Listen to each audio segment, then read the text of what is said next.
So it has been a minute. What, about 6 weeks, I think? Yeah. Since the last show? Yeah. This Just is about that. This is my therapy session with my therapist / producer, Paul Price. And football season is in full swing. We got, we're now 4 weeks into the season, heading into week 5. College football heading into week 6. You got major storylines in professional wrestling that we're going to talk about. WWE, AEW. And we got the Major League Baseball postseason, but there is zero buzz for that. I'll get into why I think there is zero buzz for it, even after a regular season in which they did some things that helped the game. Increased runs, sped up the game. Drastically sped up the game. Yeah, and it worked. But now you're in the postseason, and I just have a theory on maybe why there's no buzz right now for the Major League Baseball postseason.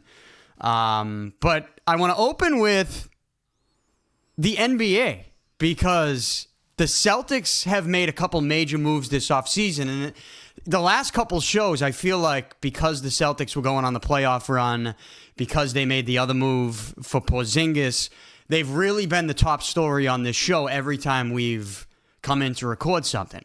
And so I've had a lot of other stuff going on, getting Broadway Golf Club ready to go. And there is a little delay on that.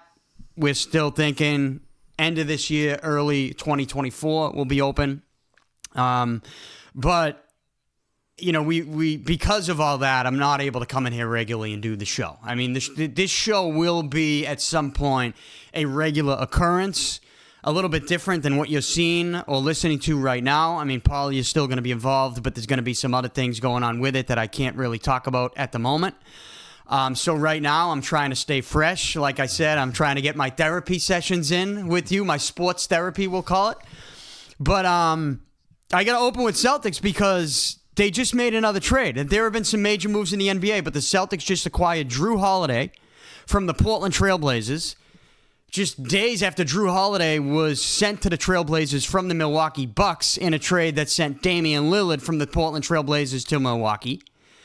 And I was sitting there the other day, Paul, and I'm looking at the Celtics roster. I'm matching them up with other teams in the East. You know, we can get into the West, but let's just try to get out of the East again first. You got to walk before you can run, right? Yeah.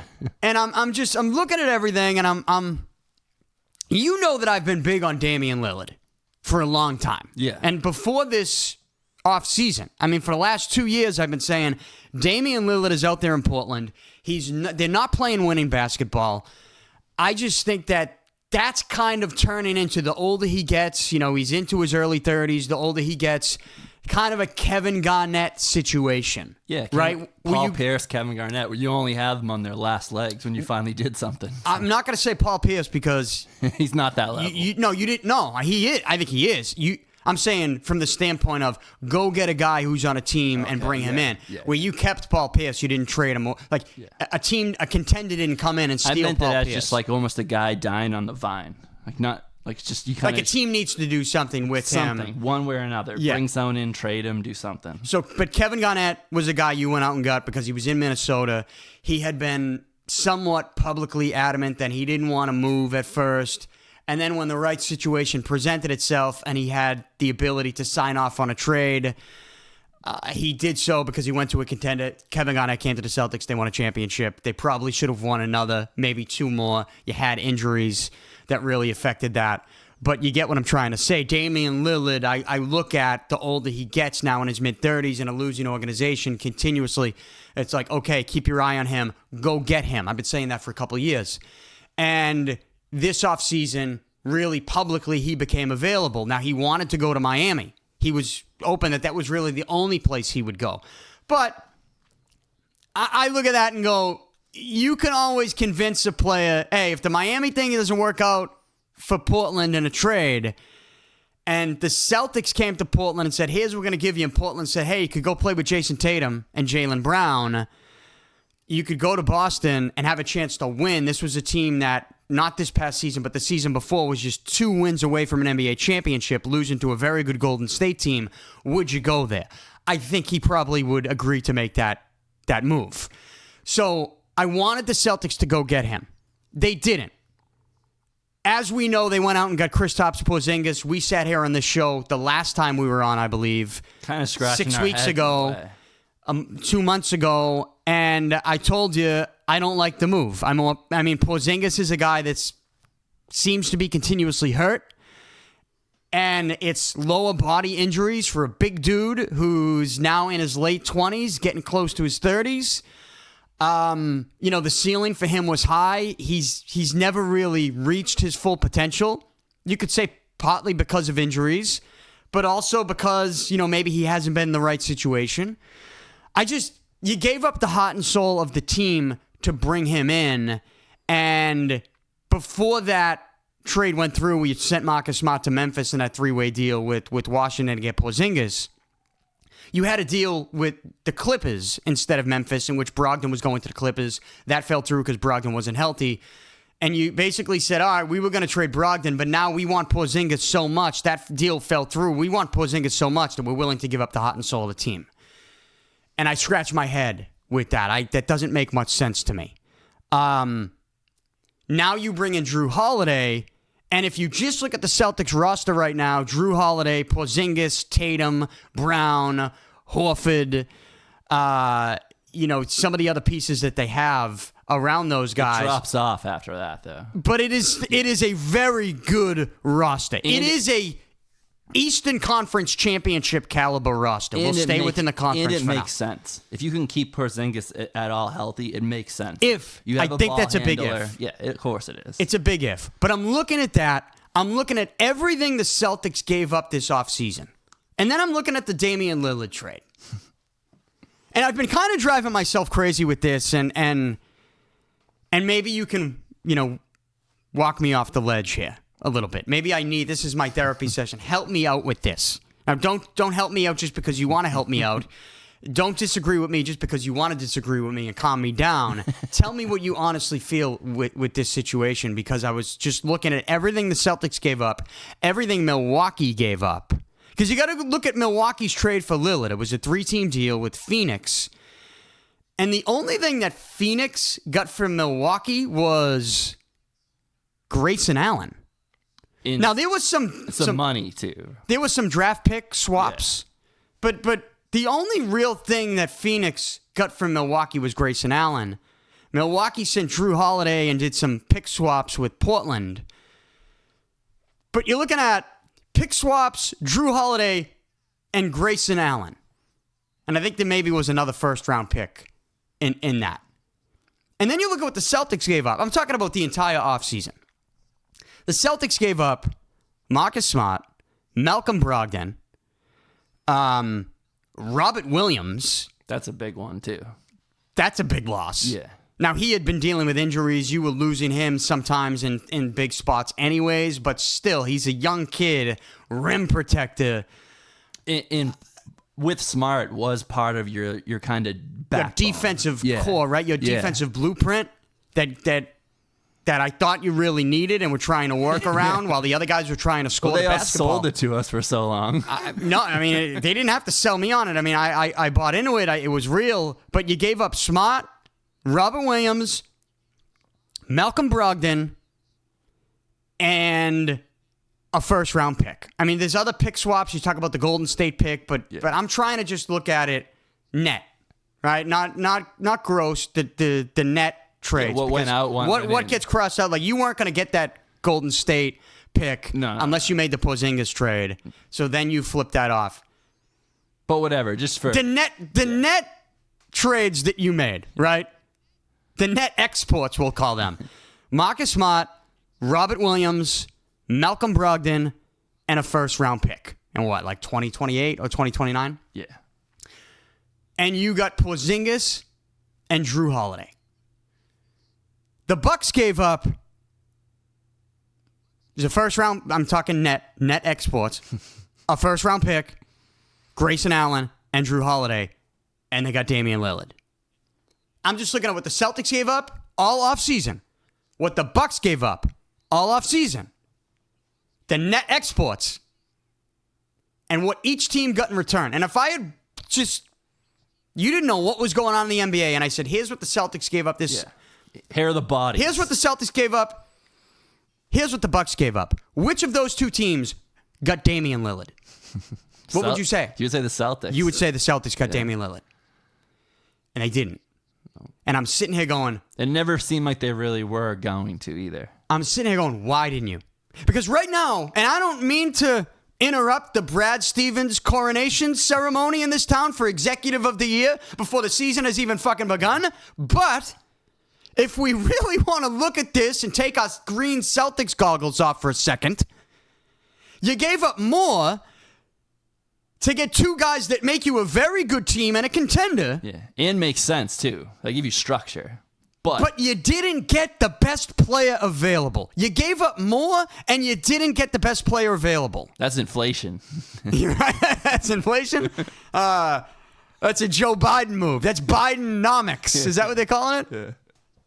Bidenomics 101. But no, seriously, oh man, I don't even want to know the floodgates that I just opened. I just knocked Brad Stevens and Joe Biden in the same paragraph.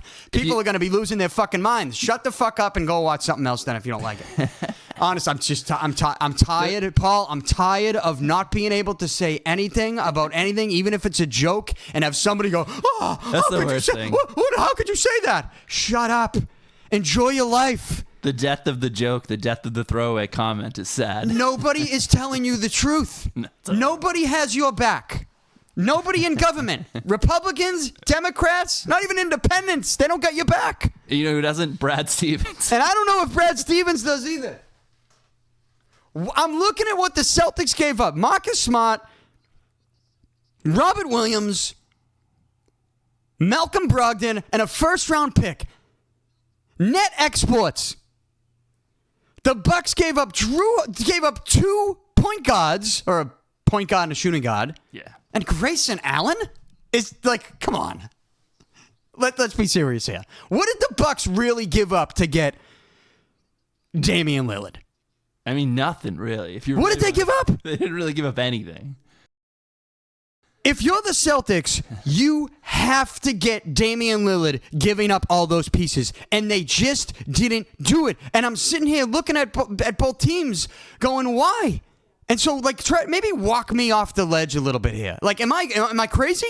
Is that when I look at these two deals and I go, why didn't the Celtics get Damian Lillard? Like, I get it that the big picture of it, it's a little more complicated because you did make the Porzingis trade months ago. See, exactly. That's the difference. And maybe that's where the difference. Wrong on this, potentially. Because if you take like a macro approach and look too far out, you're right in saying it. They didn't get the best guy, and they gave up, for the people who could have almost got the best guy, they gave up the most. But the Porzingis trade came before. I think Brad Stevens does have he's not my favorite guy either, but he has. This is the first time I looked at a team and I say, oh, you have a real point guard. And I love Marcus Smart, but he's not a real point guard. He never was going to be like the typical point guard. We have a point guard now. God willing for Porzingis is fine. That side makes sense. It's just the team, when I look at it now, you have a 6-player team. I think you still got to build the rest of the roster. But this is the first time this team has made sense. It's still not the best guy. All right, would you take... I just see a lot of people like praising and crowning the Celtics. But they've loved Brad. The meteors loved Brad for a long time. And again, I think in a vacuum, like you add Holiday, put it this way. I like to If the Bucks didn't exist. Bucks and Blazers didn't exist. Never did anything. Yeah. Like when you add Holiday to the Porzingis deal, Holiday's presence makes me like the Porzingis deal more. Same with me. Okay? 100%. I don't. If we're gonna compartmentalize these arguments, yeah. And I like the Celtics team more now that Holiday's on it. I like Jrue Holiday a whole lot more than Porzingis. I mean, if you had just brought in Jrue Holiday and didn't even get Porzingis, then I don't like that either. Yeah. I would still like that. But I like Holiday more than Porzingis. Yeah. I think the Porzingis stuff is. It's a little bit of a lottery ticket. He's a look between but here's the reality of, and the basis of my argument is between both of those two guys, Holiday and Porzingis, given all the things that you gave up to get both of those players, they combined for 3 All-Star games, 3 All-Star appearances, and then you look at the other side and you go, Okay, now we do bring in the Milwaukee Bucks, Damian Lillard, Portland Trail Blazers. They do exist. Yeah. He was available. You gave up more than the Bucks did. Why didn't you get Damian Lillard? So the question is, who would you rather have? Yeah. Porzingis and Holiday or Damian Lillard? Who would you rather have? Which one of those two? Porzingis and Holiday or Damian Lillard? What would you rather have? You know, it stinks. I think their decision, I think, is what I'd rather have. You do. You would rather have Porzingis and Holiday? I don't see them building the rest of the team. Al Horford's done. If it's still a bet on Porzingis, I still understand that. But the team just makes sense to me now. Like I look at it, and if you don't get two guys right there, those two men, then it's a whole different thing. And now you almost have 3 stars. I don't like that either. That's weird. They have a better setup now. There's a hierarchy now. Tatum, Brown, everyone else. Oh, I strongly, vehemently disagree with that. Okay. Because in the NBA, you do always want the best player. I will say that. This is a superstar league, and right now, I feel like you have also been blinded by everything you've been seeing that this is a depth league. It's not a fucking depth league. I'm sorry. It's not. It's not a depth league, but it's not. It's a 6-player league. Easy. It's not. I don't think you need a 7th, 8th, 9th, but you need 6. Well, I mean, your need for 6 is less necessary if you have 3 of the top 6 scorers in the NBA. Which you would. You're correct. Damian Lillard averaged 32 points a game last year. But also, there's only so much ball. There is only so much ball, but, you know, you've managed that before. Teams have managed that before. Yeah. I don't think, like, we've seen Russell Westbrook go to teams. Russell Westbrook is an elite scorer, but he's a reckless player. Damian Lillard is not a reckless player. You talk about true point guards. Damian Lillard is a stud. He's hit big shots in the postseason. He's an elite player who's now got veteran status, who's hungry for a championship, and I think would complete that big 3 of Tatum and Brown and make you, like, they're already now with these moves, people saying they're one of the favorites to win it all. And I get it. In general, I'm not saying I don't like the addition of Holiday. I actually really like the addition of Holiday, and it makes me like the Porzingis move that much more. But I'm just looking at what you gave up. And I know it's a little more complicated because the Porzingis deal was done a couple months ago. But if we're dishing out Executive of the Year awards already, then I need to sit back and say, wait a minute, you gave up more than Milwaukee, and you didn't get the best player available? Who's a, 8, 9-time All-Star, averages 30 points a game?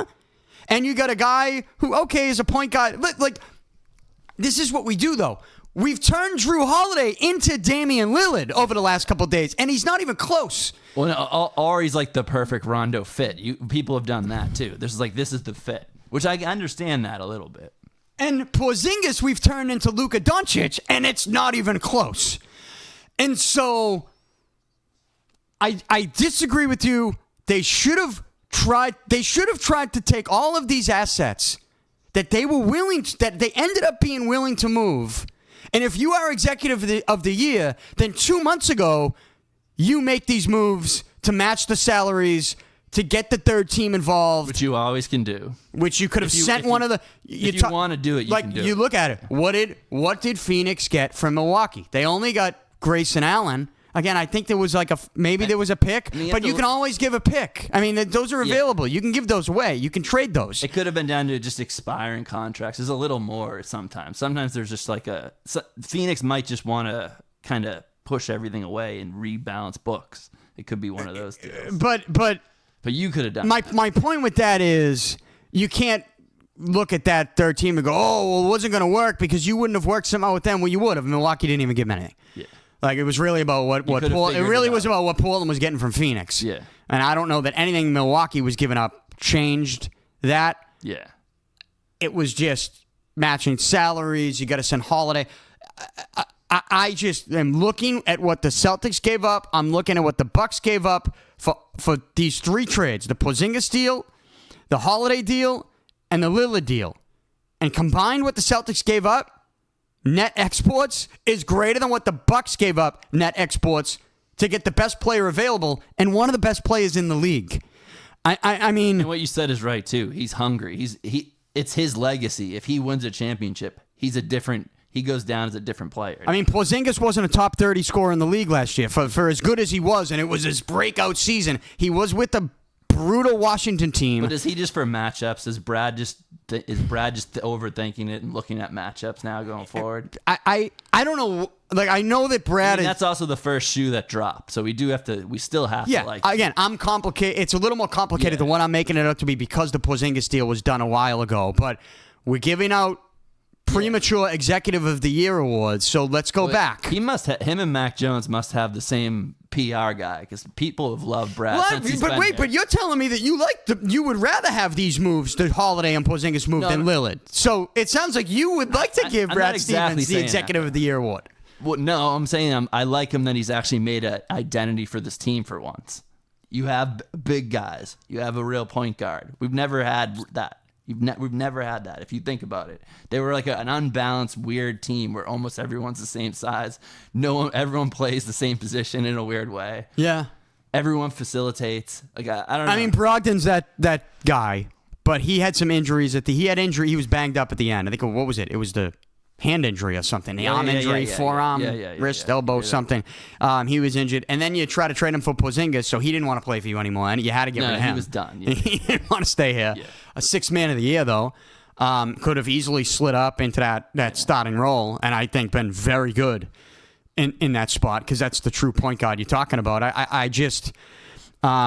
it's hard to want to give it to that guy, though. When you have like Tatum and Brown, it's hard. You want... It sounds stupid. You want a name, but I want someone that I know better than him because you're relying on him to get better and relying on people to get better. Some people are what they are.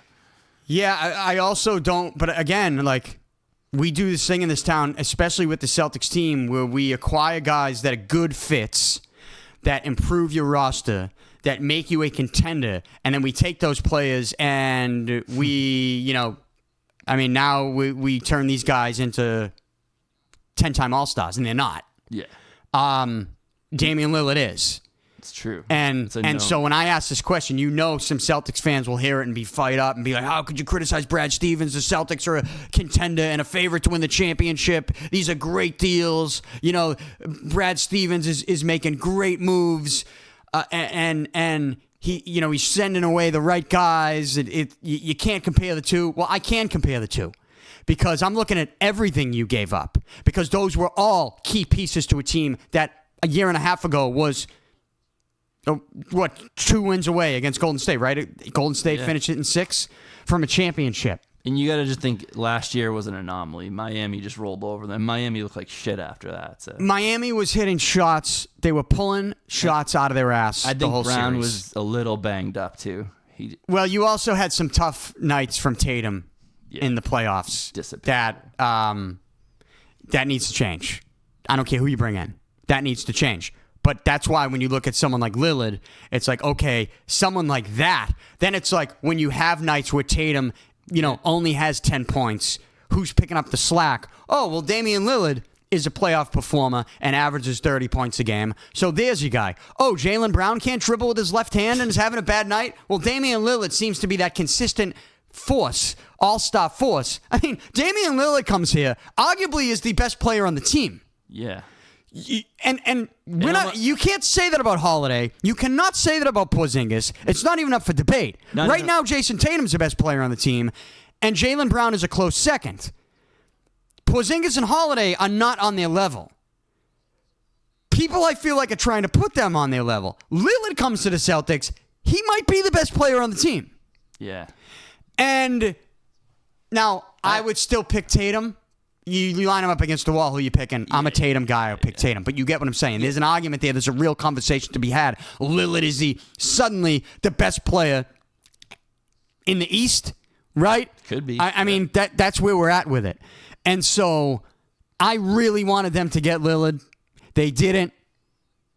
I feel like everything they gave up, if you took a package like that and you wanted to be executive of the year and got creative in a 3-team deal with Portland to land Damian Lillard, I would be giving Brad Stevens the executive of the year right now. Yeah. Because that to me, Lillard, Tatum, and Brown then becomes a team. In the reality, Here's what happens. Then becomes a team. Oh, not that people don't want to come play for the Celtics. I think they do. yeah, that's a great point though.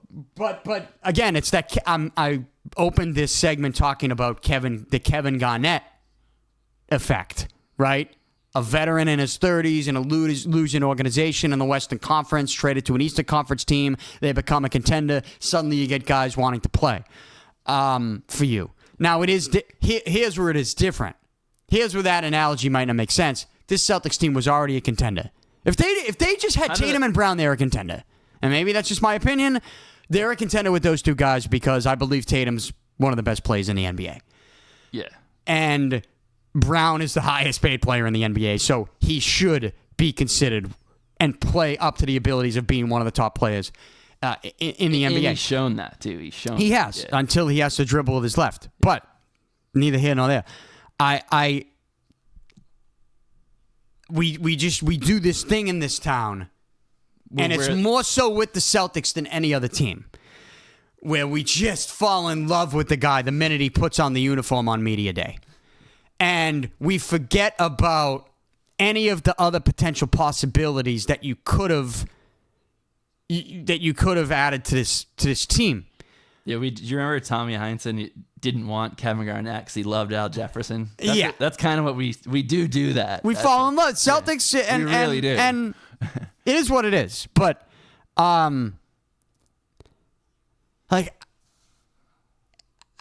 it's not even a debate for me. If you ask me, who would I rather have? A team with Porzingis and Holiday or a team with Damian Lillard?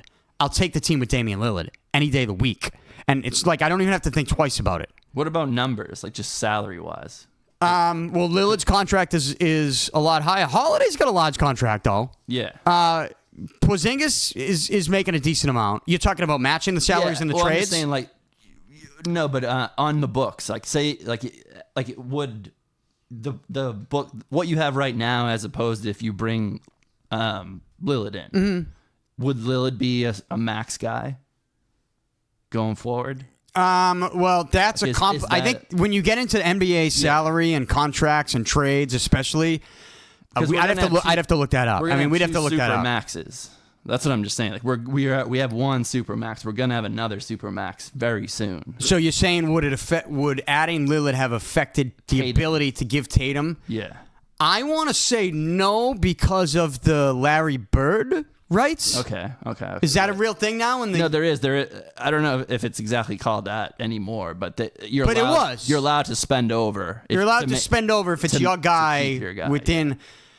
The whole Supermax thing is... It is a little complicated. So it gets a little complicated, but the facts are that Jason Tatum is eligible for one next offseason. And you're going to give it to him.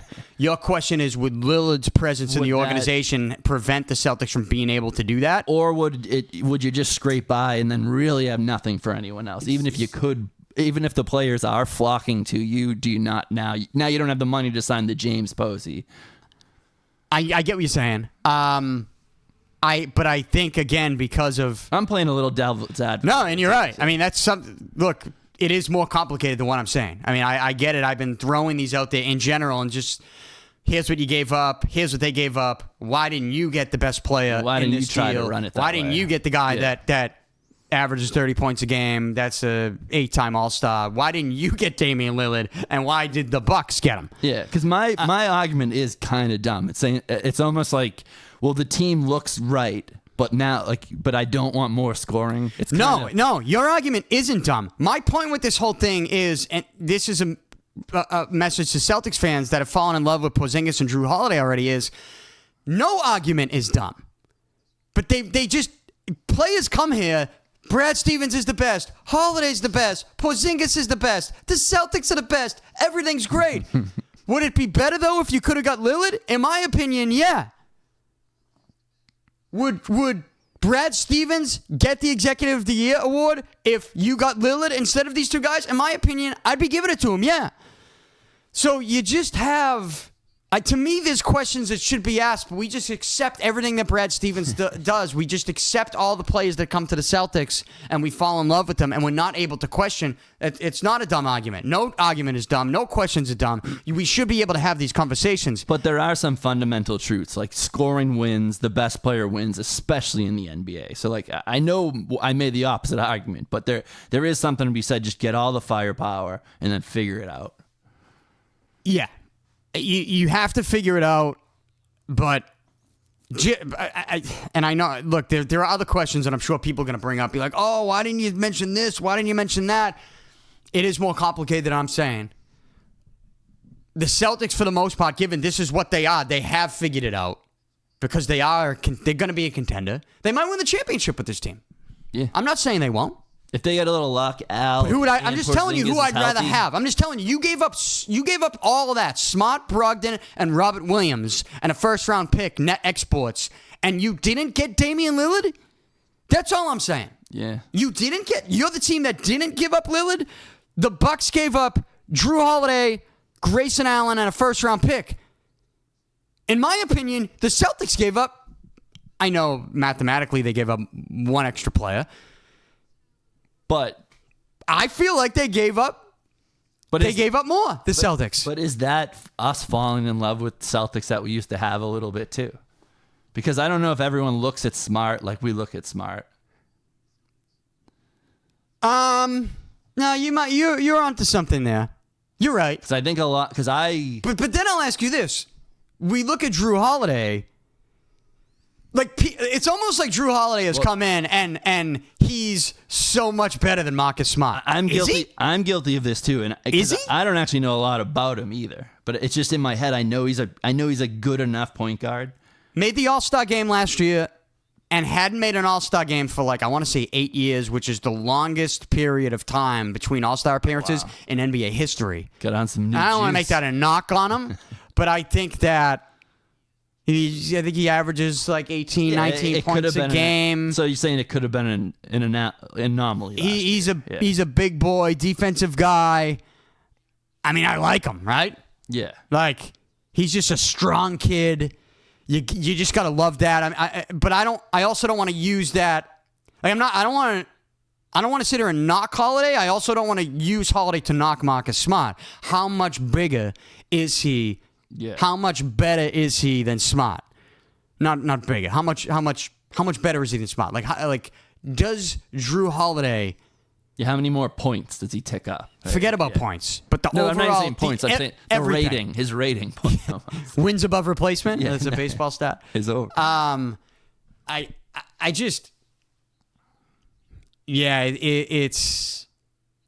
But don't you feel like they have an identity now? Like, it's almost like they have an an actual direction. But after Smart goes, I don't think once Porzingis comes in and Smart goes, I felt like they didn't have a direction. I was like they're listless now. They're just looking for something. They're almost looking to blame someone is what it felt like to me. But now I look at it like they have a vision, and it's Brad's vision. So take it for as long how far you want to take it. But it's like they actually have a vision now. They have a team. They have a 6-player team, but they still. I mean, I still think they had a team with Horford, Tatum, Brown, Smart, Robert Williams. Like, I still feel like they had the team. Things didn't go right for them last year in the conference finals. Did they overreact to that? And I would have loved to have seen Damian Lillard on the Celtics. Like, I like the Jrue Holiday move. It makes me like the Porzingis trade a whole lot more. It makes sense. But it doesn't get me as excited if you would have told me 2 months ago that all the things the Celtics gave up, Smart, Williams, Brogdon, a first-round pick, couple pick swaps, and they ended up getting Lillard, I think that the buzz would be 20 times greater. Oh, yeah. So, and there's a reason for that. It's because you would have brought in a guy that's hungry for a championship, 1, and 2, averages 32 points a game. You're on every national TV game if you bring him in. And is a big shot maker. Like, he's a got some Paul Pierce. Shoot it from the logo. He has some Paul Pierce in him. He's got some Pierce. He's got some Curry. He's got some Tatum. He's got a lot. Damian Lillard is a stud. Yeah. Arguably the best player in the league. One of them. Top 5. And I sit there and I go, you gave up this. They gave up this. How did you not end up with Damian Lillard? Yeah. How were you not the team that ended up getting Damian Lillard in a trade this offseason? Because I would rather have Damian Lillard than a combo of Jrue Holiday and Kristaps Porzingis. And if you told me going into the offseason, Paul, that you were willing to give up Smart, Williams, Brogdon, first-round pick swaps, you were willing to give up all of that. You told me going in the offseason that Brad Stevens would be openly willing to go out and give away all of that. I would have told you, of course we're gonna get Damian Lillard. Yeah. Not a combo of Porzingis and Jrue Holiday. And that's just where I'm at. But people are crowning Brad Stevens. I think it's premature. Well, it's premature because there's so much riding on Porzingis' health. That's the saddest part of it, because it's over. If he goes down, they're not doing nothing. No, I don't agree with that. That's why I get back to, I think the Celtics do have an identity. I think they are a team. I'm over Al Horford, so I probably should say that. I don't think you're getting anything from Al Horford. I think he provides value to you. Especially as a veteran, a coach. Like as a player's coach is what you're getting out of Al this year, and his spunky sister on Twitter. But other than that, you're not getting nothing. I like Big Al. I like him too, but it's just I've seen it. I've seen what's happening. We'll wrap it up with this. I just look at everything that happened. I would have loved Damian Lillard on the Celtics. Celtics are a contender. We'll see what happens. But as of right now, I am not going to give Brad Stevens the Executive of the Year. Not yet. I still have questions about the Porzingis deal. I have questions about his health. I want to see how Marcus Smart does too. I think Smart's going to be really good with Memphis. Yeah. I think that's going to be a team that shuts down other high-scoring teams in the playoffs and makes it interesting. Yes, exactly. They could be in the conference finals in the West easy. They were the 2 seed last year in the West, I think. And he's a guy who cares, and there's so few people who care. He cares. He wants to win. If Ja Morant can just put the weapons away, right, and not get suspended anymore, and get some friends that don't record him every second on a cell phone. I mean, that hurt them, right? Because he in the news for all the wrong reasons. I mean, you're a great player.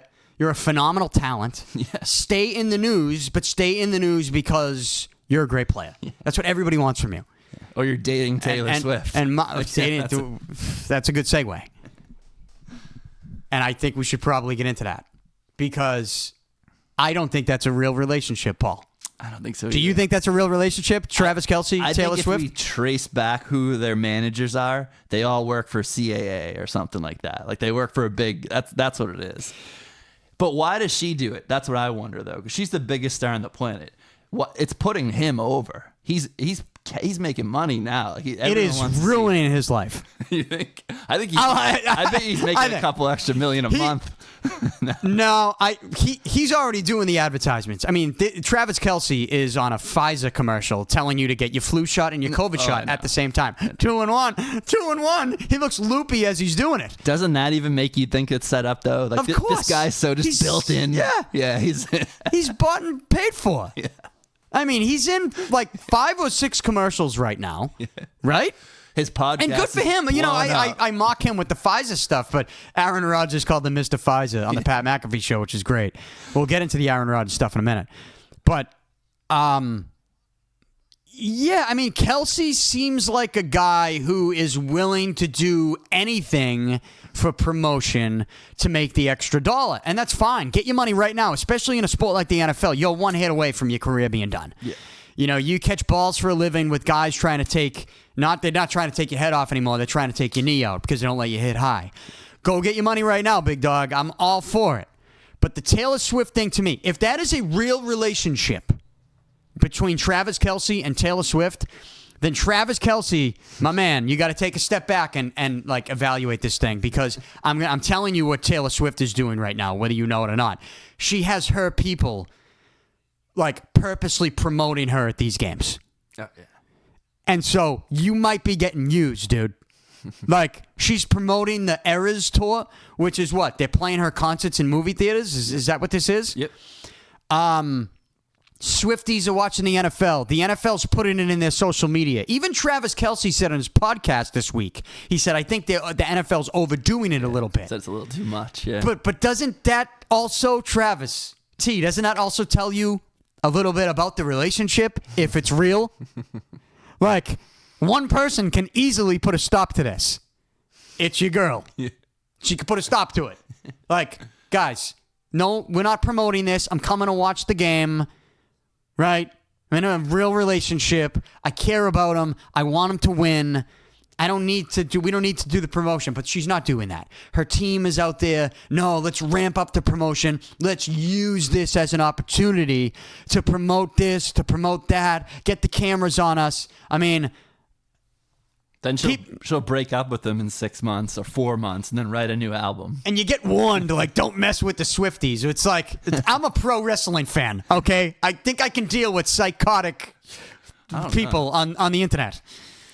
Swifties, are they different? I think they're a little more violent. Wrestling. Yeah, but I'm not. Wait. I'm not knocking These Taylor are doxers. Swift. I'm not knocking Taylor Swift. No, I know. You know, Taylor Swift is. You know how they operate. She is pretty great. when she goes down. She's going to be a legend. Yeah. I mean, look, I don't listen to her music. That's not. But it's not for you. It's a cult following. Yeah. I mean, I wonder, like, when you see like dudes in their 40s. I mean, I'll tell you, I wouldn't say I'm a Swiftie, but I don't hate it at all. I'm like, I don't. No, I don't. Music. I'm like, that's. I don't hate it, music. but I think there's definitely like a. It's a B scene type of thing. It's like bandwagon stuff for like guys in their 40s who they got something to promote, or they want to look good, or they're virtue signaling. Like, they just come out and say they're a diehard Taylor Swift fan. Like, okay, I mean, my 8-year-old niece is a diehard Taylor Swift fan. Like, what are we doing here? It's just a bandwagon thing. It's the popular thing to do. You jump on that bandwagon. A lot of people do it. A lot of people have addictive personalities, right? Yeah. But I don't like. This is the thing. Like, I don't hate Taylor Swift. I don't not like Taylor Swift. I think she's doing what she's doing, and she's becoming a legend. Yeah. And she's dating an NFL player now, and she's getting the promotion out of it. I'm just stepping back, going, all right. If we want to talk about this like this is a real relationship, like Travis, you know. But he got to know. He's got to know. But I don't think. But here's the main point we made at the beginning. I don't think it's a real relationship. Yeah. I mean, when they were walking out that first game against Chicago where they whooped the Bears and then they show them walking out together, I mean, she's already in the booth sitting next to his mom, right? So, but there's like no physical contact. They're not even holding hands. Yeah. It's like you were promoting this relationship before she even showed up. You're doing commercials for Pfizer. Yeah, You're doing commercials for all these other things. She's promoting her. I mean, they had a shot on Sunday Night Football against the Jets, the Chiefs and the Jets, where they show the premium booth, the suite, with Taylor Swift and a bunch of celebrities. And I don't even think they mentioned Blake Lively, who is, I think, one of the top 3 hottest women in the world. Jesus. And like, they don't even mention her. And she's standing right next to her. That's old news. And they keep showing, there's Taylor Swift. Oh, but we're not going to mention Blake Lively. And that's the one that might fire up the Swifties right there. That I just said I would, rather date Blake Lively than Taylor Swift. But, I mean, that's not really, that shouldn't be like an eye-opening statement. That shouldn't right? be a call to war. But that's the thing. They're not even mentioning the other stuff. It's just Taylor Swift. Yeah. So it does come off like there's a promotional vibe to this more than two people are dating and it's a celebrity couple. I think this stuff is done a lot in Hollywood. They just set 2 people up. It's just Yeah, there's handpicked people. I saw a funny thing though. It was a Madden cover with Taylor Swift on it. That's hey, good for her. She is tapping into an audience right now that, like I said, they get it. We're addicted to gambling. We're addicted to this. Suddenly, you got all these NFL fans might start getting addicted to Taylor Swift music if they're not already, and it's like, good for her. Yeah, it opens she's playing. She's playing the game. Her PR team. Yeah, there's a reason why she's a legend, right? Yeah, and it's not just a lot her talent. of it. It's not just her talent or her looks. It's the promotional aspect, which is probably the biggest part for a lot of these people. Yeah, that end up making it to that upper echelon celebrity status. And if it's not a real relationship, then good for Travis Kelce too, because he has latched on to a legend at the very top. And it's like, now you're getting all these advertisements and promos, and you're going to get even more now. Yeah.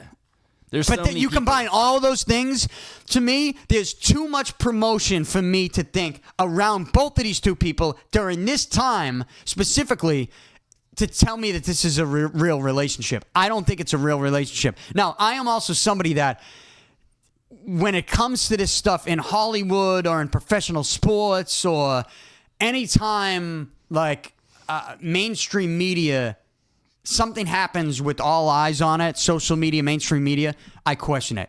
I'm skeptical. Like the Will Smith, Chris Rock slap. That was not real.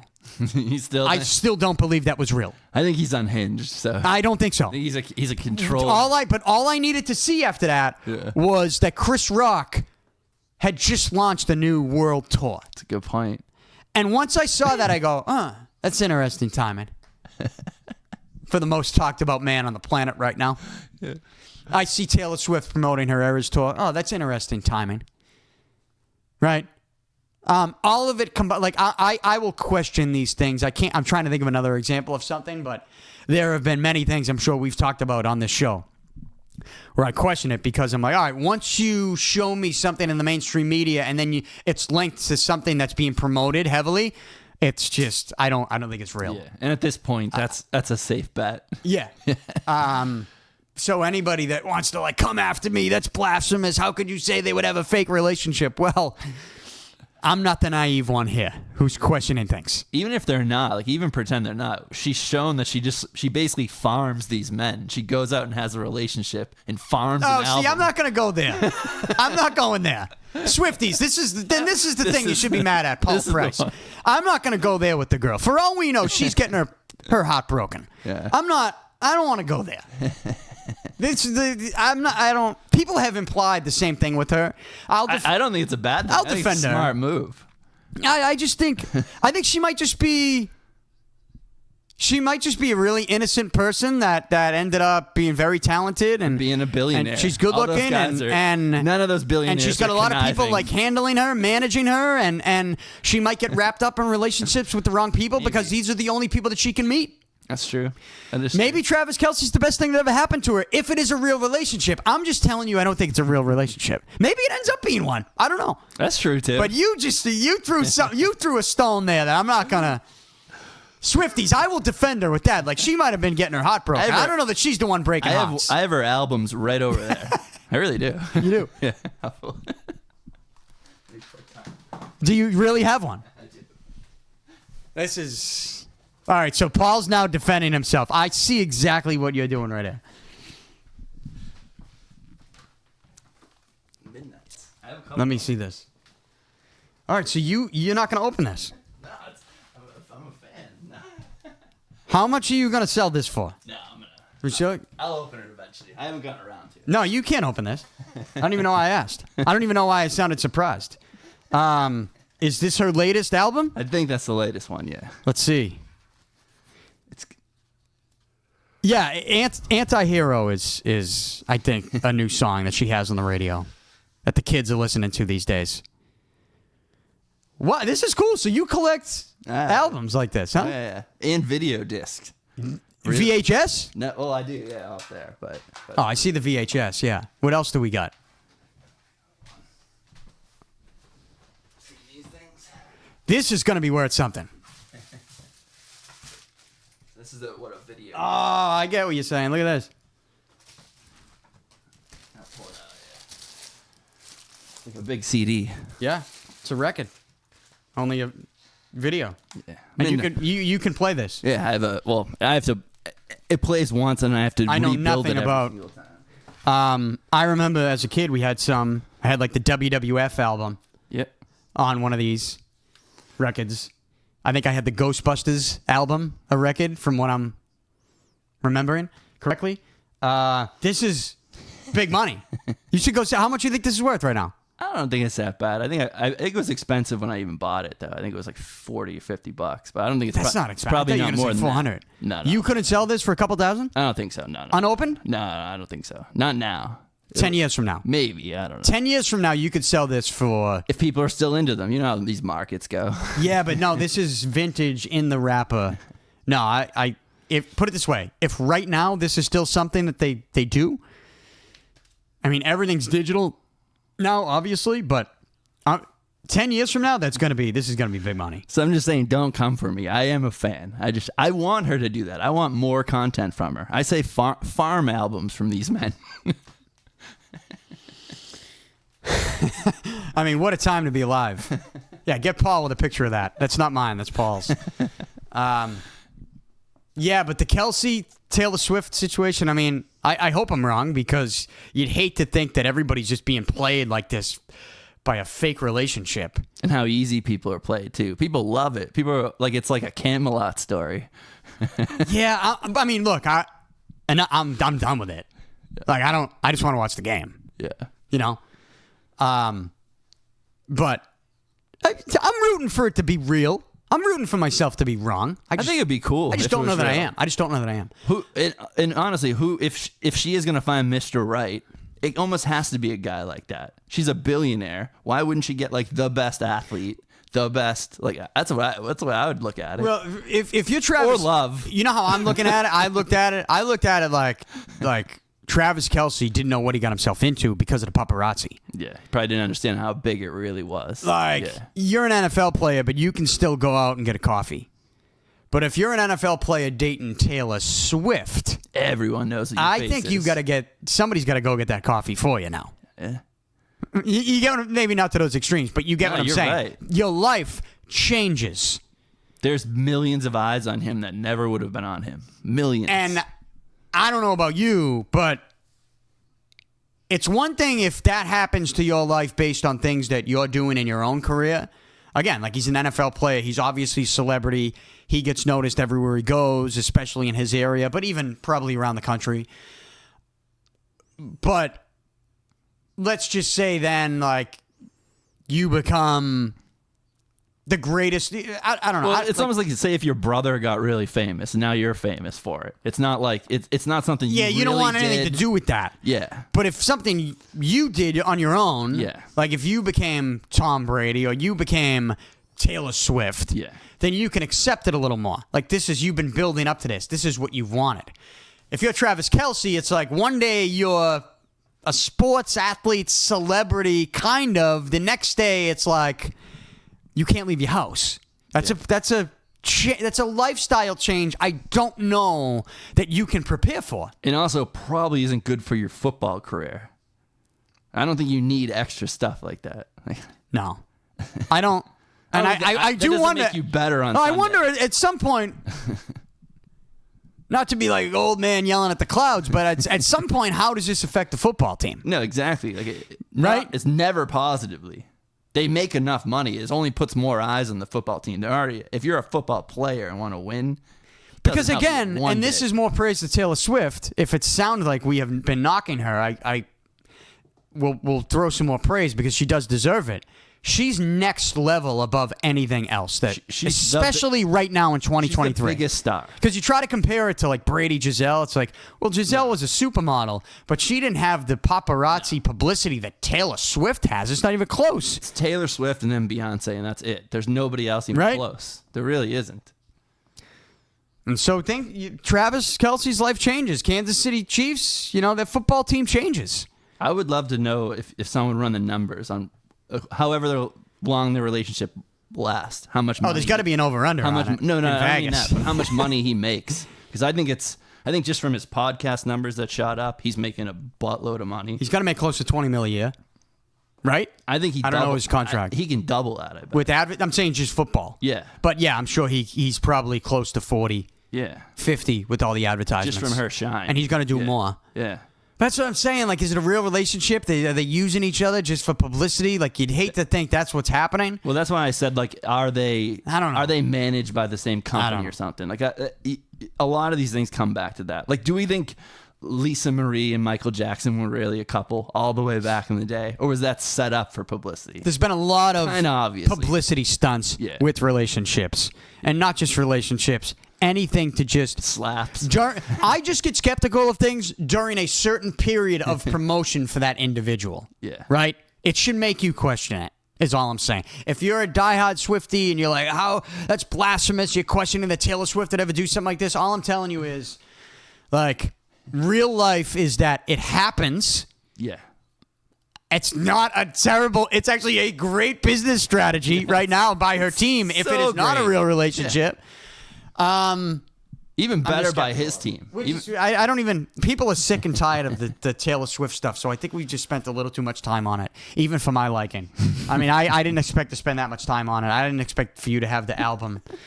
I didn't expect to even sit here and at times defend Taylor Swift against you, ruthlessly just throwing shots at the girl I said she was For being a soul heartbreaker. farmer. for being farmer. just ripping the souls out of these dudes. But it could be the other. It just could be the other way around. She seems like a very nice girl. Billionaires are always not conniving. She's probably getting in relationships with dudes that even these dudes are probably musicians, celebrities. They can't take her celebrity status.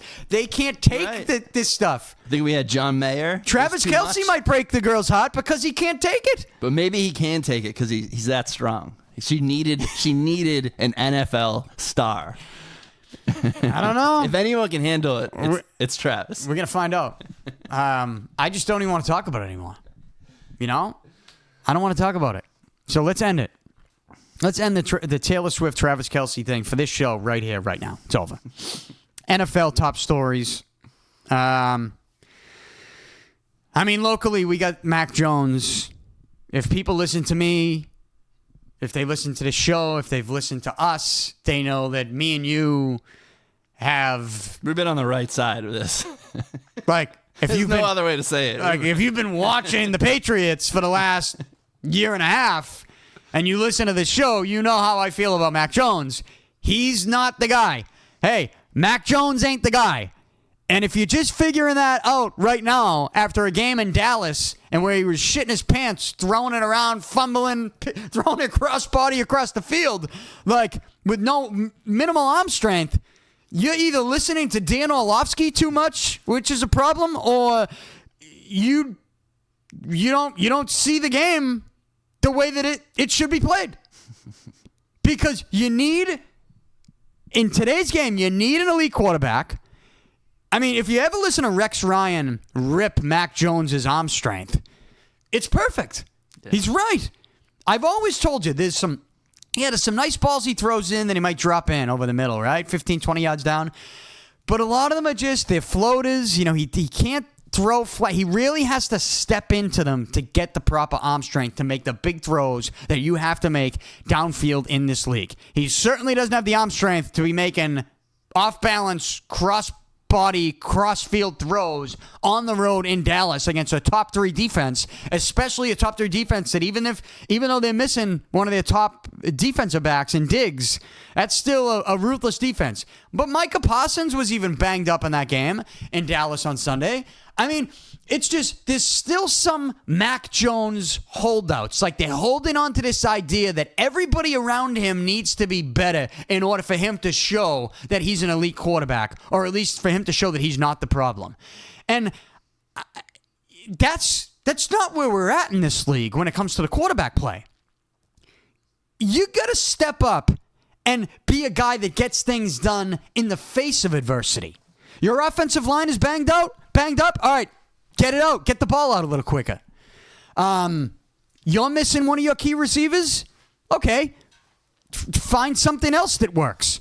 Read the play before the snap. change it to a run. Change the side of the run. Find somebody else that's open. Make a play. We are not... There are people that don't want to criticize Mac Jones, and I just don't understand why. They're either, friendly with him, and they're afraid to, badmouth the kid, or, somebody in Mac Jones' team is paying them at this point to, sit there and continue to promote him as a top quarterback, knowing that he probably will be a free agent at some point and will be looking for a starting gig. Because he ain't the guy for the New England Patriots. I hate to break it to you. I'm not saying Bailey Zappe's the guy, because I don't think he is. But Mac Jones ain't the guy. And I think if you're just finding that out after the Dallas game last week, you're not watching the same game that I've been watching. You haven't been watching the same Mac Jones that I've been watching. You haven't been watching the same Patriots that I've been watching, that we've been watching. And so seeing him play as poorly as he played against Dallas on Sunday in Dallas just doesn't surprise me one bit. No. But at this point, you can't blame the guy. He is what he is. He's not getting better. He's regressing. No, he's not. He's not a Bill Belichick guy. He's not. He's not. No. I always just... From the beginning, there was always... It just never worked. I was saying that... His dance. Do you remember? His gritty against Baltimore. Yeah. Was that the game he got hurt too? Or did he get hurt? No, he got hurt the next game. He got hurt last year. It was week 3, week 4. Yeah. Baltimore's driving all over you. You know they're going to come down and score again. You get a touchdown. You're in the end zone doing the gritty.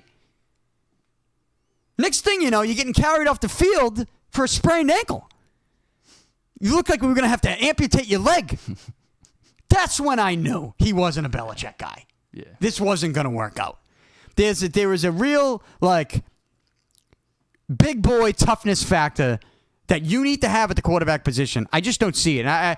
I've said this a couple times, a lot of these kids when they're in college, think when you watch some of those games, especially in the SEC, where Alabama's just slinging it, it's back and forth, high scoring games. How often are the quarterbacks getting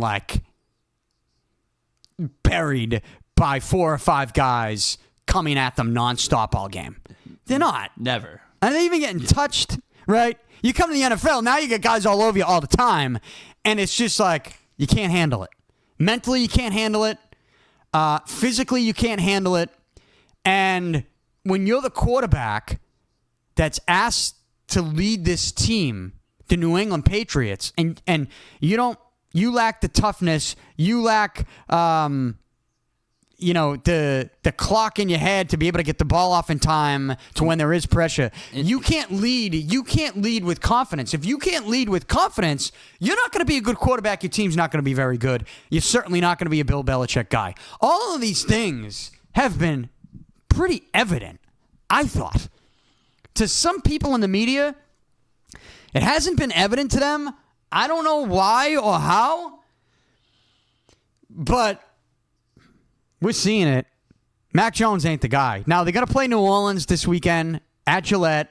It's a game they should win at home. Yeah. I've seen different lines. I've seen some places Patriots are a 1-point dog. I've seen them as a 1-point favorite in places. It's a pick'em, right? This is a pick'em against New Orleans. New Orleans is 2-2. You're 1-3. It is a must-win game. You look at the schedule. There is a chance. You got some winnable games on here if you can get anything out of Mac Jones. Any type of real leadership from the quarterback position. You have some winnable games. This is one of them against New Orleans. But Mac Jones isn't your guy, and you're not going to fix that this year. So I think the question is, to me, this season's over. What are you going to do in the offseason for a quarterback? And I don't have the answer to that. No. I really don't. And what does Bill do now? Bill's old. It's well, he just went out and got J.C. Jackson. No, I know. Bill Belichick is still Belichick, no, he's still sticking it to people that want to criticize him, because he turned J.C. Jackson. That's water. That's turning water into wine. Yep. He gave J.C. Jackson the Malcolm Butler treatment. This dude was bagging groceries, if not for me, undrafted. We'll bring him in, turn him into a Pro Bowler. J.C. Jackson had like 25 interceptions in 3 or 4 seasons with the Patriots. Then he gets a monster contract with the Chargers. Yeah. Now he gets the Chargers to pay most of that, and he comes back to the Patriots. This is Bill Belichick continuing to turn water into wine. And he gets criticized in this town by so many people, and I just don't understand it. It's like they forget that he takes undrafted free agents. He takes absolutely nobodies and turns them into defensive stars. Over and over again. And people just don't want to acknowledge it. And they say, oh, he's old. They should bring someone else in. No, but when I said he was old, I was asking more like if you don't have a quarterback now, that's a 4-year thing now. Because you have to find a guy. The guy needs 2 years.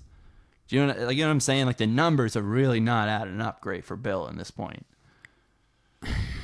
Yeah, it's hard. It's hard. You need you need a quarterback. You got to.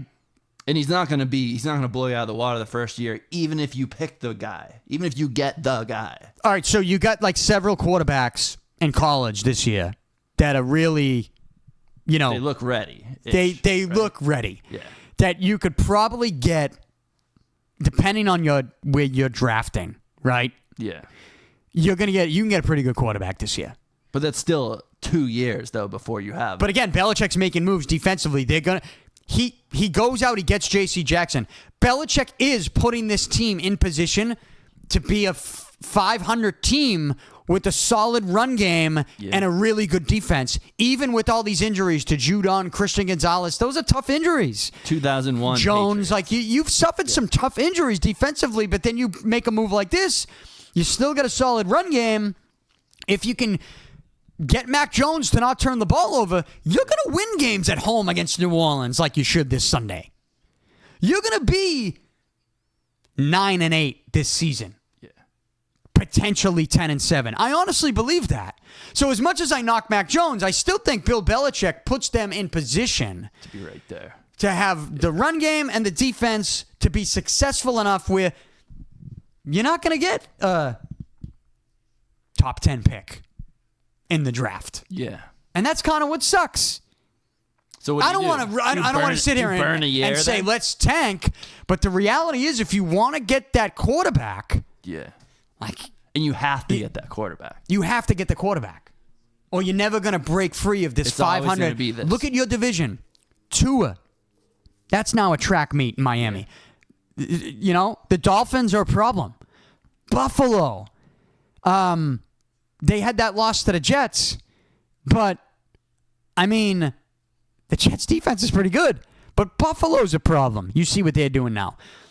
The Jets situation is wild to me because Zach Wilson has taken heat, but I know he fumbled that ball against Kansas City on Sunday night. That was a really good game from him, especially given New York City, he's getting fucking demolished by the media, by the fans. They want his head on a platter. There's people that wanted them to sign Carson Wentz. I mean, talk about being slapped in the face by your own peers. Carson Wentz? Like, we do this thing in sports where we see some success and we think one thing and we get irrational and we're like, oh, wow, this guy's better than he is. Carson Wentz is the reason why he's not on a team right now. Okay? Zach Wilson, in his first 3 games, played Buffalo's defense, top 3, Dallas's defense, top 3, Patriots defense, Belichick, defensive-minded, owns the Jets, owns Zach Wilson. Then he finds a defense in Kansas City at home on Sunday Night Football getting killed, and he has a game like that with the Jets defense. The Jets are still, they could make the playoffs this year.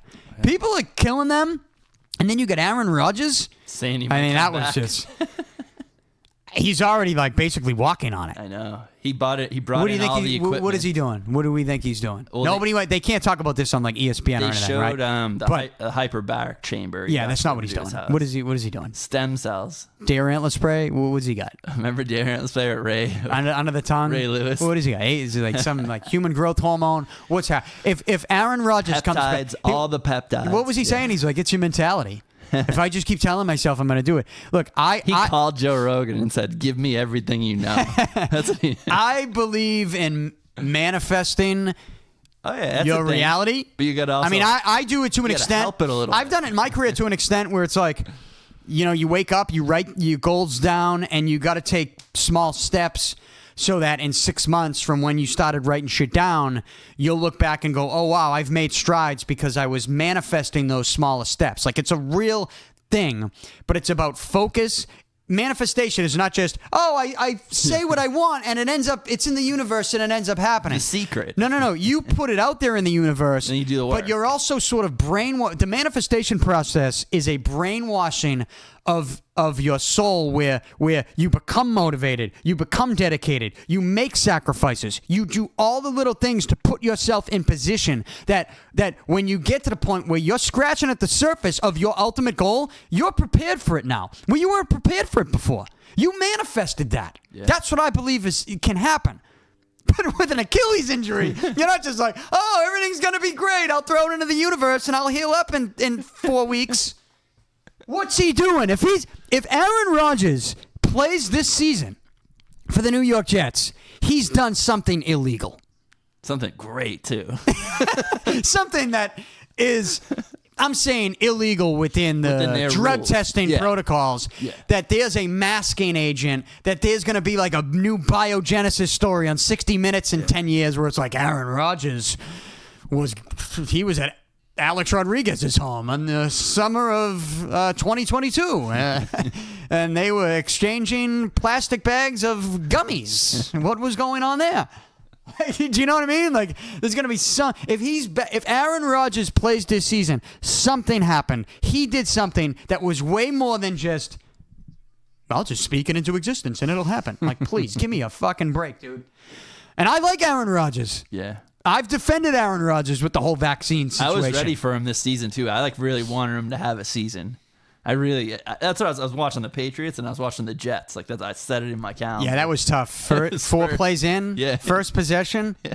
I hated how they blamed it on the turf. It was a wet night too. It didn't matter. It's It's just the way the guy fell on him and his foot got stuck. Yeah. But like, I still look at the Jets team and I go, given their schedule, the Jets might have the same exact record with Aaron Rodgers. Yeah. Like they might. They might not have beaten the Cowboys. What a story. They might not have beaten the Patriots. What a story if he comes back. I watch sports for the story more.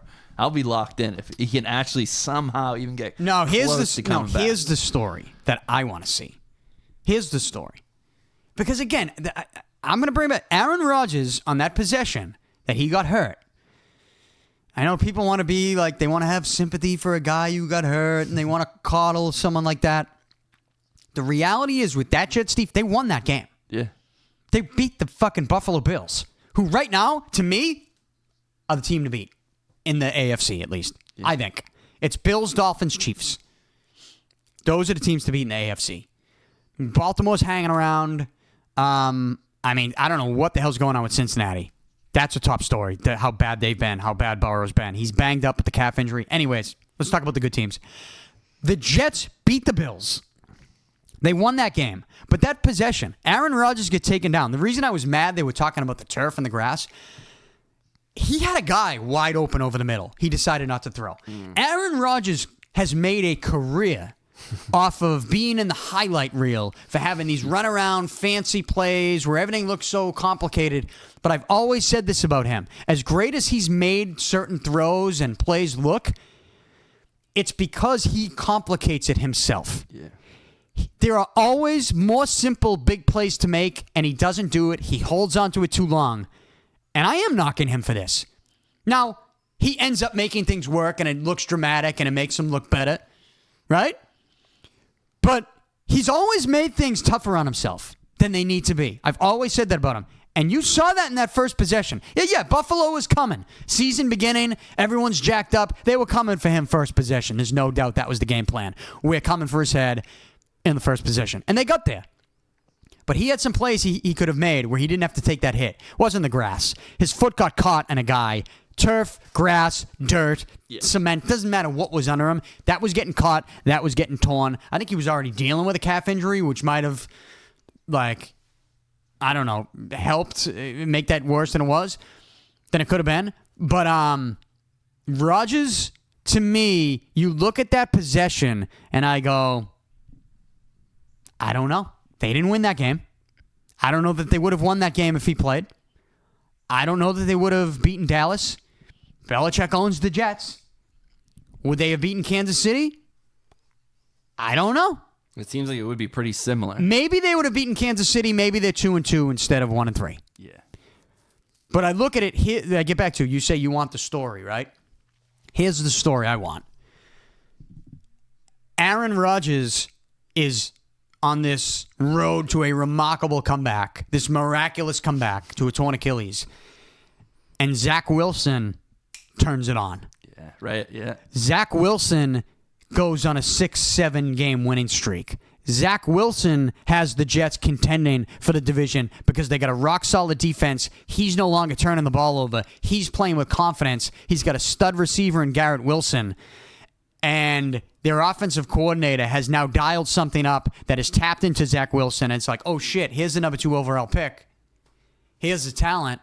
That's the story. Now you got a fucking football team in New York? Yeah. Oh, Aaron Rodgers is ready to come back for the first-place Jets? Aaron, not so sure about that. What's Aaron going to say to that? He's going to have a hissy What's he fit. going to do? He's going to have a hissy fit. What is he going to say? That's not going to go over well. That's the story I want to see. Yeah. I'm rooting for Zach Wilson, and I'm a Patriots fan. Look, I'm rooting for Mac Jones too. I just don't see it. Yeah, it's not. It's over. It's over. Sorry, but it's over. I don't see it. But that's where we stand in the NFL. Let's see. Let's watch this New Orleans game. They should beat New Orleans this week. If they don't, it's done. Tank the season. It's over. I mean, they won't tank the season because that's not in Belichick's blood. Nuts. He's nuts. At his age, They won't do it. They'll find a way to squeeze out some wins with the run game and defense. They will. They will. They'll be a 500 team, maybe a game above 500. Yeah. Maybe in contention for the final wild card, maybe miss the playoffs. That's the way this thing's going to play out. Now, it won't put them in position to get. I mean, maybe they could trade up. Maybe that's what they'll do. They'll end up making a trade to get a top quarterback in the draft. But the answer at quarterback is not currently on the Patriots roster. It's not. Not. And so, what time is it? What do we got? Is it 10:30 already? Yeah. Sure, my phone's probably blown up. I got to be somewhere in a few, but we'll wrap it up with this because I have to. We're here. I don't know the next time we're gonna do the podcast, but I wasn't watching the AEW pay-per-view the other night on Sunday night. Yep. Was it a pay-per-view? It was, yeah. Wrestle Dream? Yeah, something like that. Yeah. But I woke up. I woke up. You felt something. 5:30 in the morning, get my week going, get my early workout in, and, went in the bathroom, brushed my teeth, washed my face, got dressed, look at my phone, open Instagram, and I see a video of Edge coming out to an AEW ring with his regular Edge theme music. Yeah. On this day, I see clearly. I couldn't believe it. I was in utter shock watching the video where I'm like, am I dreaming? Am I still sleep? Am I sleepwalking right now? Did someone overlay this music? Edge is in AEW? What did you think of Edge going to AEW? I liked it. I mean, you knew it before, because I knew it before. I tuned in and I never watched AEW. Oh, I did not know before. Did they say this was going to happen? It was a big rumor floating around that he was gonna show up then. They put out some promo code that was for that Sunday event that was our kid. It had something rated to do R with superstar? Yeah, it had something to do where you could it was probably rated easily R. figured it out. Yeah, but so it was pretty much set. But I watched it and it was saved for the end of the show. Christian obviously is out there, his brother in arms, but the pop was crazy. People went nuts. See, I thought it could have been crazier. I thought it could have been. I was like, I thought this should be louder. Well, what people did, we kind of knew about. See, I didn't know. Yeah. So I thought people went nuts though. Still, when that music hit specifically, I don't like it. You want a full break from it, or because he's not Edge, he's Adam Copeland, yeah, right? Yeah, the rated R superstar, but he kept rated R superstar. Yep. And his music. Yep. Okay, I did watch the press conference that he gave afterwards, and it seems like WWE basically said we don't have anything else for you. That's what it seems like. Maybe. I kind of had a different thought. I mean, what was your thought? I think he said, like, I'm done. Let's bring Christian in. Let's do a little work here. And they said, we can't bring Christian. He's under contract. We don't want him here. And he said, okay, so you think let me out. Because I think, like, they let him out in a friendly manner just because they allowed him with no bullshit to use his music again. Because I think they held that up. They gave him... Here's the other thing. You always come back to the WWE. Yeah. Edge will come back. He's a Hall of Famer. Yeah, but he had a neck injury. He was already kind of done. He might not wrestle again WWE. Oh yeah, but he'll come back. Of course. He'll do. But I think he wanted to do one more thing with Christian. He's going to do WWE or just in general. In general, like I think he wanted like one thing, like because you're going to see he's going to do a program with Luchasaurus, I think his name is, and then they're going to build it up into that, and then they'll do one more tag team together. They'll get over their feud, and then they'll both ride off.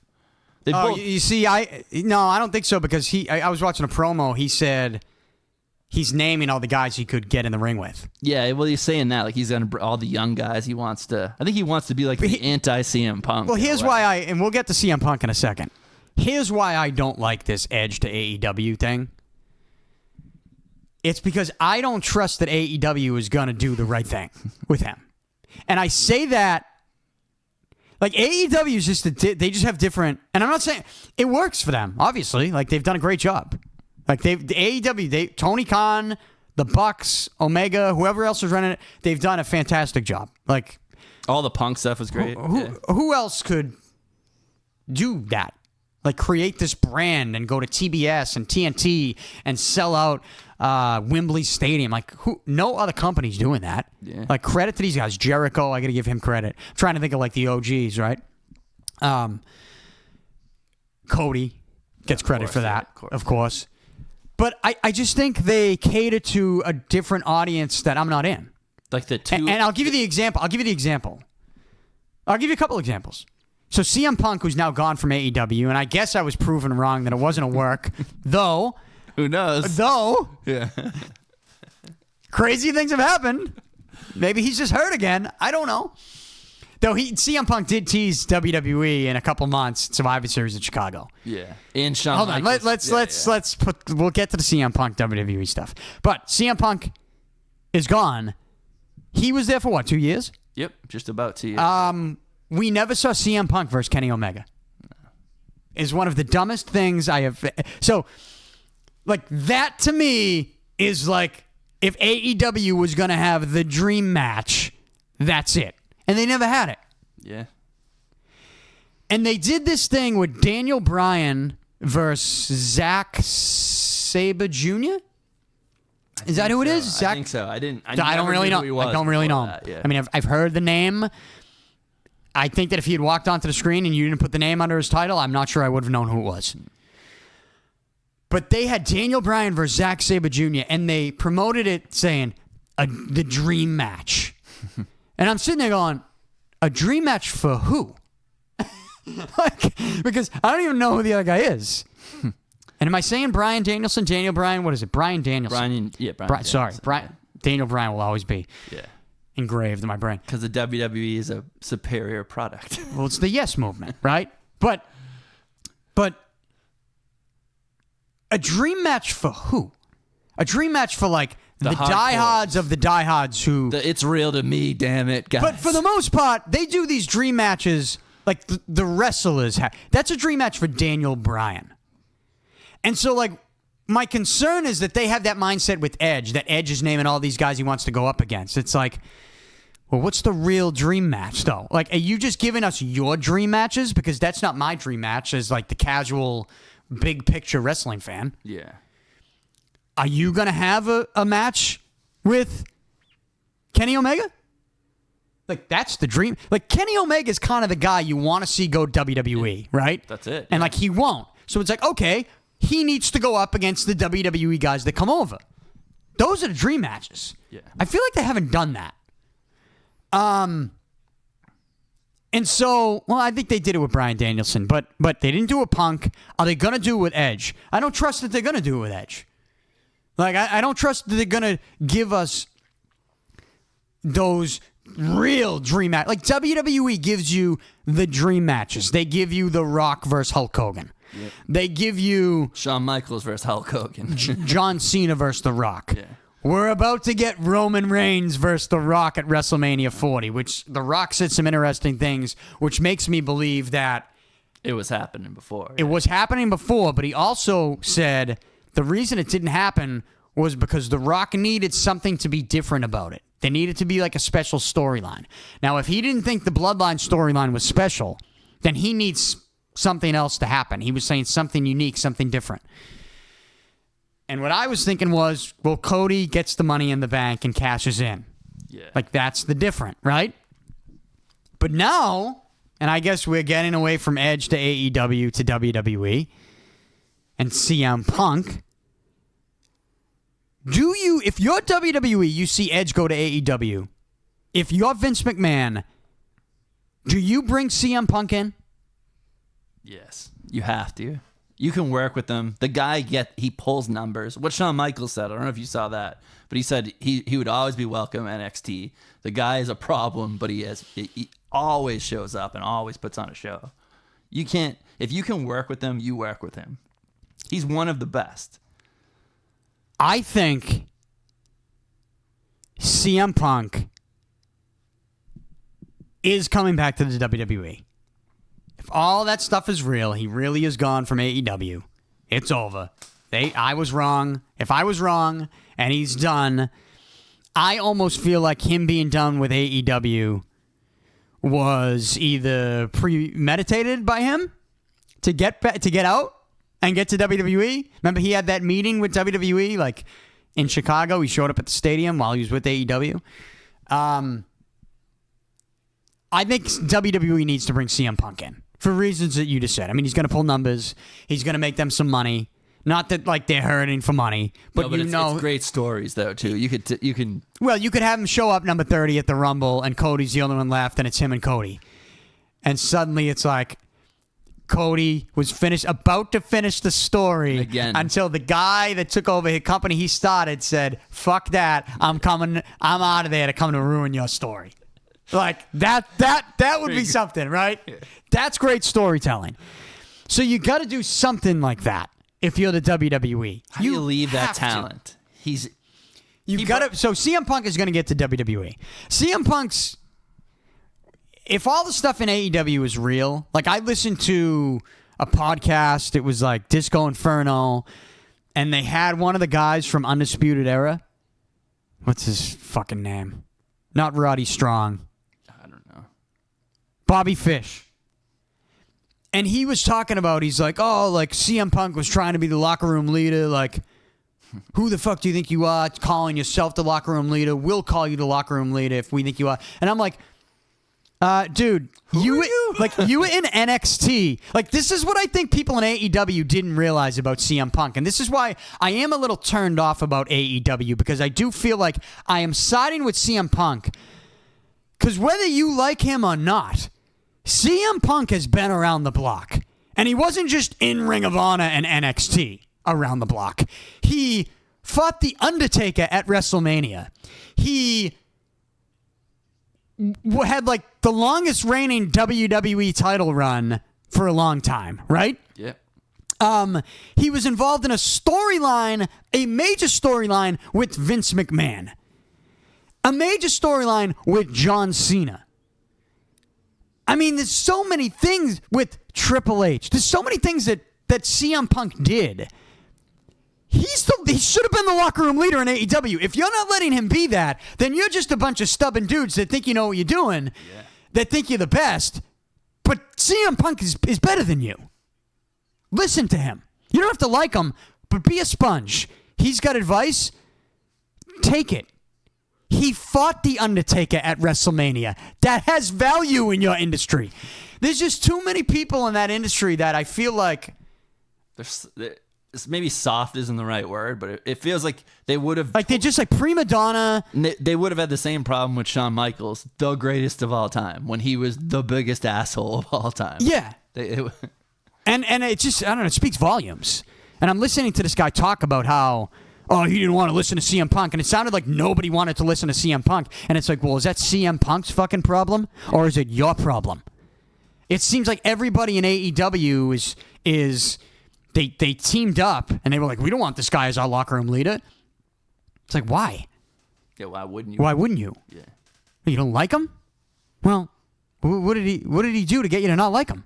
Oh, he was trying to give you advice? And you didn't want to listen? Like, also the biggest what? thing that's ever happened in AEW, bigger than Edge going over, CM Punk going over, is is the biggest thing that ever happened. Bigger than Jericho even.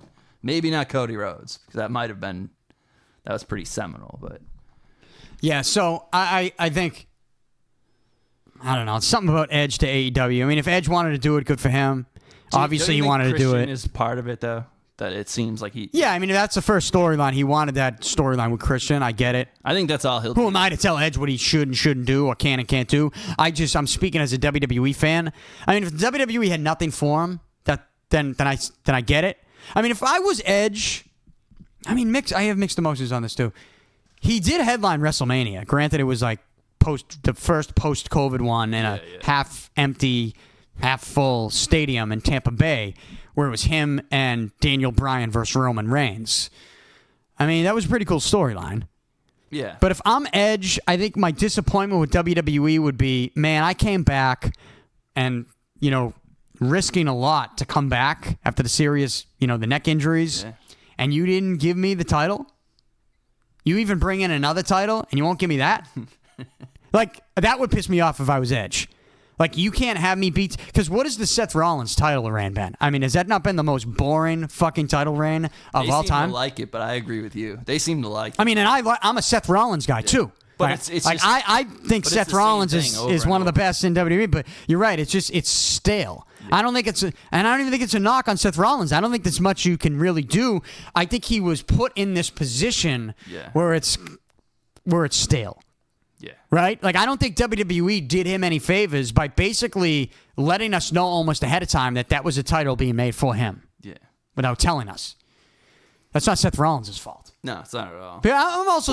but a little bit, though. Like, figure it out from that perspective, too. I'm somebody... I have a different take than a lot of people in wrestling because I actually say I think the title makes the guy.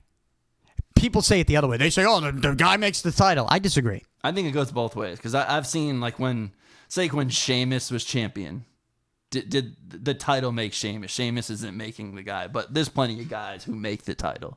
The Rock, all the bigs. Yeah. Well, my phone's blowing up, so I gotta go. There's people, of course, like Signing off. it's just We'll be that's back. what happens. Yeah.